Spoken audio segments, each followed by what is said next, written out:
Welcome back my dear students. Grammar online classes में आज आपका नेक्स्ट चैप्टर स्टार्ट होने वाला है जिसका टाइटल है फ्रेज एंड क्लोजेस, जिसको हम हिंदी में फ्रेज का मीन्स होता है बेटा वाक्यांश और क्लोज का मीन्स होता है उपवाक्य। ठीक है, आज हम इस चैप्टर में इन दोनों के बारे में ही जानेंगे कि आपका जो फ्रेज है किसको कहते हैं, उसका कहाँ सेंटेंस में यूज होता है, और जो क्लोज है उसको क्या कहते हैं और उसका सेंटेंस में किन रूपों में यूज होता है। ठीक है, अब सबसे पहले आप डेफिनेशन जानेंगे फ्रेज की। फ्रेज माने इसकी एक तरह से परिभाषा क्या है। ए phrase is a group of words that makes sense but not complete sense. जो बेटा फ्रेज होता है वो एक ऐसा शब्दों का समूह है जिसका कुछ अर्थ तो होता है, भाई सेंस तो निकलती है, लेकिन उससे पूर्ण भाव प्रकट नहीं होता। जैसे वही वाक्य के द्वारा तो पूर्ण भाव व्यक्त होता है, लेकिन फ्रेज के द्वारा पूर्ण भाव व्यक्त नहीं होता। क्लियर। अब आते हैं बेटा क्लोज पर। क्लोज किसे कहते हैं? अब देखिए बेटा क्लोज किसे कहते हैं। क्लोज की भी डेफिनेशन सबसे पहले जाननी पड़ेगी। क्लोज मीन्स उपवाक्य। अब देखिए a clause is also group of words which is a part of a longer sentence. It has only one subject and one predicates and gives nearly complete sense। Phrase में और closes में थोड़ा ही अंतर है बेटा। अब देखिए क्लोज किसे कहते हैं। क्लोज शब्दों का ऐसा समूह है जो किसी वाक्य का अंश हो, जो किसी वाक्य का अंश हो, जिसका अपना भाई सब्जेक्ट भी पाया जाता है उसमें और प्रेडिकेट भी होता है। ठीक है, और लगभग वो कंप्लीट सेंस ही निकाल देता है। ठीक है, तो ऐसे जिसमें एक तरह से भाई सब्जेक्ट भी पाया जाए और प्रेडिकेट भी पाया जाए और लगभग वो हमें कंप्लीट सेंस ही दे रहा हो, तो वो क्या है? उपवाक्य। अब आते हैं बेटा टाइप्स ऑफ क्लॉजेस।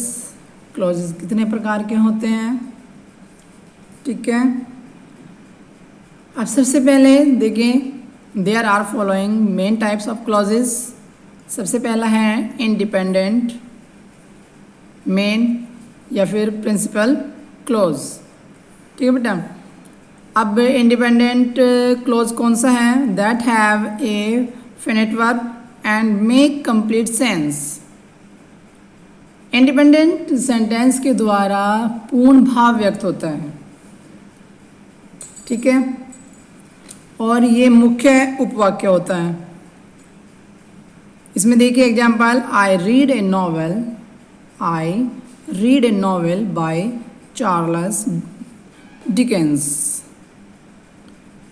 इसके द्वारा पूरा भाव व्यक्त हो रहा है और इसमें सब्जेक्ट भी है, प्रेडिकेट भी हैं, और एक तरह से जो प्रिंसिपल क्लॉज इसमें बताया जा रहा है ये किसी अन्य उपवाक्य पर डिपेंड नहीं है। अब देखिए नेक्स्ट है आपका बेटा कोऑर्डिनेट क्लॉज। कोऑर्डिनेट क्लॉज को हम कहते हैं समान पदीय। इसको हिंदी में क्या कहते हैं? समान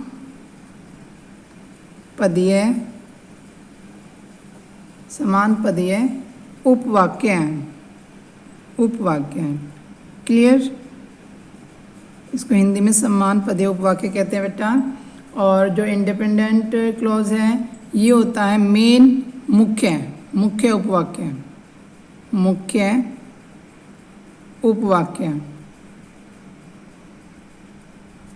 क्लियर।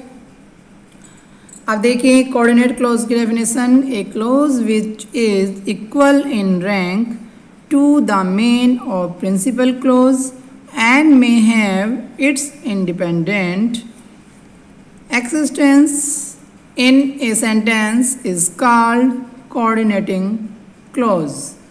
अब coordinating clause क्या होता है बेटा? यह वह वाक्य है जो वाक्य के अन्य उपवाक्य के समान दर्जे का हो,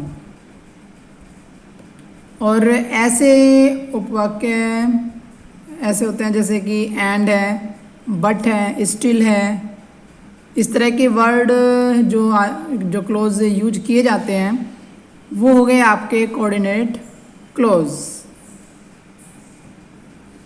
ठीक है बेटा। अब एग्जांपल देखिए, David worked hard and he got first class. ये आपका अगर हम एंड से जोड़ा गया है, इसमें एंड क्या है आपका? कोऑर्डिनेट क्लोज है। लेकिन इन दोनों में ये कोऑर्डिनेट क्लोज भी है, एंड के साथ जोड़ा गया है इसको।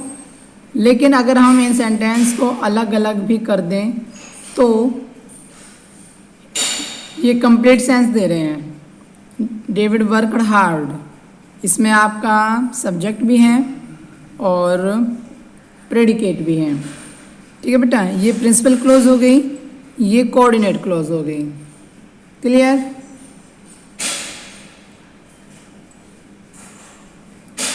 नेक्स्ट है आपका, नेक्स्ट कौन सा है बेटा? Dependent clause. नेक्स्ट है आपका डिपेंडेंट या फिर सबऑर्डिनेट क्लोज। सबऑर्डिनेट क्लोज को हिंदी में कहते हैं बेटा आश्रित।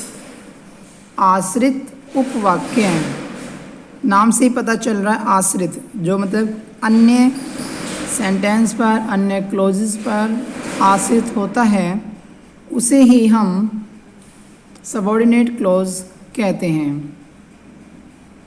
क्लियर? अब जानते हैं इसकी डेफिनेशन बेटा। देखिए, subordinate clause are ones that have finite verb but don't complete sense। ये इस सेंटेंस में जो सबऑर्डिनेट क्लोज होता है उसमें आपको बेटा फिनिट वर्ब तो मिलेगी लेकिन कंप्लीट सेंस नहीं मिलेगी, अपना उसमें संपूर्ण भाव नहीं होता। वो भाव एक तरह, इसीलिए तो इसको सबऑर्डिनेट क्लोज कहा गया है।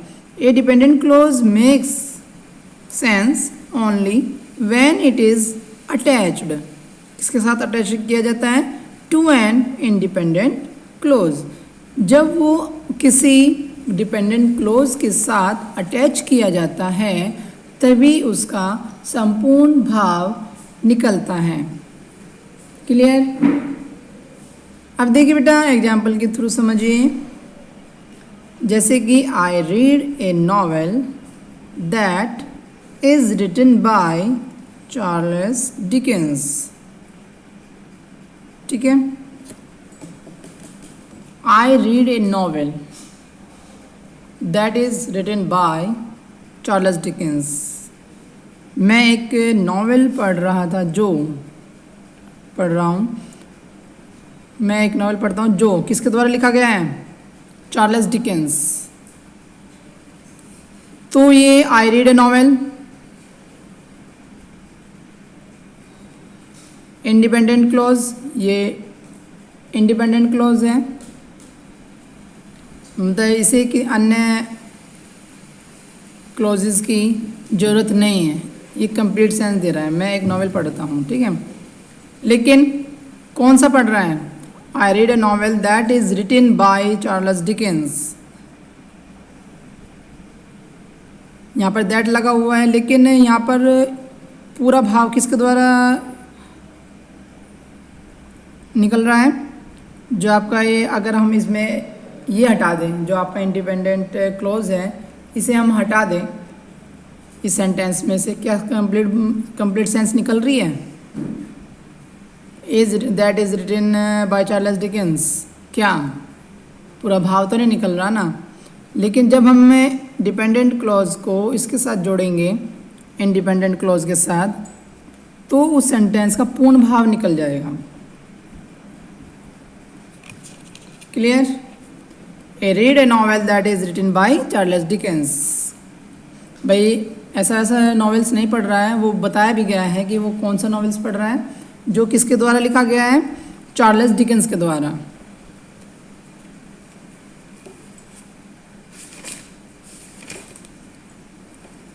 अब देखिए बेटा, ये आपने पढ़ लिया, आपको जितने आपके क्लॉजेस के प्रकार थे उसके बारे में हमने जाना। आज की क्लास में इतना ही। जितने आपके फ्रेज और क्लोज दोनों के डेफिनेशन के बारे में जाना और टाइप्स ऑफ क्लोजेस के बारे में जाना, क्लोजेस को कितने भागों में डिवाइड किया गया है, इंडिपेंडेंट, कोऑर्डिनेट क्लॉज, और थर्ड है आपका डिपेंडेंट या फिर सबऑर्डिनेट क्लॉज। इनको नोट डाउन भी करना है बेटा और अच्छे से रिवाइज भी करना है। Thank you.